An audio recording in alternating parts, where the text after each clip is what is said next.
台语文千万字，大家要跟大家做伙来捌一日。今仔日要甲大家小解这一日，咱新闻常常讲到，可能若较无咧讲的观众朋友会感觉较切分。这日读做拖，海拖的拖，讨碗拖，第四条。拖就是一款食冷的动物，分做水拖、海拖甲旱拖。带大家做伙来小解两个词。头一个读做海拖，这嘛是拖的一款，上届当适应海底生活，正罕的离开海底，含生囝也个饲幼囡仔，拢是咧海里。第二个词读做水拖，世界真侪所在拢有，一般是生活伫咧欧洲，也有亚洲的红树林，美洲嘛有美洲拖。咱用一句话来举例，甲这两个词夹做伙。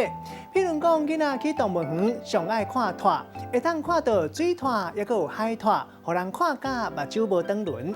今仔日小解这一日读做拖，提供互大家参考。